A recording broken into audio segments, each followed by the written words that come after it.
Division police સ્ટેશનમાં પુષ્પરાજસિંહ પરમારના હોય એઆર કન્સલ્ટન્સી અને એઆર કેપિટલના માલિક તથા અન્ય ભાગીદારો વિરુદ્ધ ફરિયાદ આપેલ છે.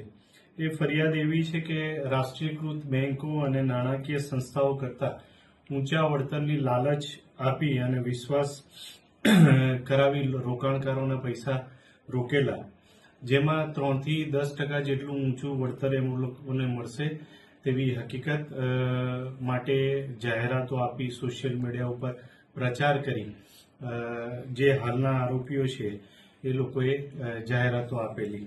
આ જાહેરાતોના વિશ્વાસમાં આવી હાલના ફરિયાદી તથા અન્ય 10 સાહિદોએ જુદા જુદા રકમનું રોકાણ કરેલું.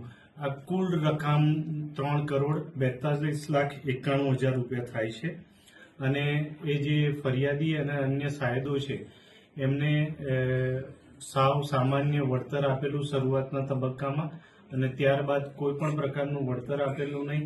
અને જ્યારે પણ આ ફરિયાદી તથા સાહેદો એમની પાસે પોતાના વળતરની માંગણી કરતા હતા ત્યારે કોઈને કોઈ બહાના આપી એમને વળતર આપેલ નથી.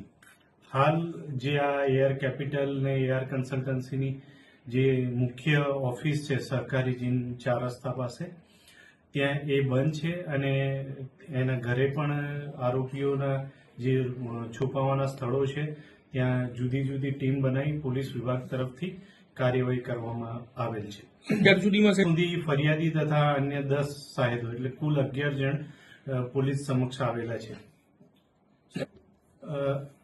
સંચાલક એટલે એઆર કન્સલ્ટન્સીના જેમણે ખોલી હતી એ અજયસિંહ મકવાણા તથા અન્ય 2 વ્યક્તિઓ છે. અત્યાર સુધી જે આ ઓફિસ છે અને અન્ય સ્થળથી એક લેપટોપ, એક કમ્પ્યુટર તથા અન્ય દસ્તાવેજો કબજે કરેલા છે. આરોપીઓ સત્વરે મળી આવે તે માટે અલગ અલગ ટીમો બનાવી પોલીસ તરફથી કાર્યવાહી કરેલ છે. અગાઉ આ એઆર કન્સલ્ટન્સી સામે કોઈ ફરિયાદ કે કોઈ અરજી ધ્યાનમાં આવેલ નથી.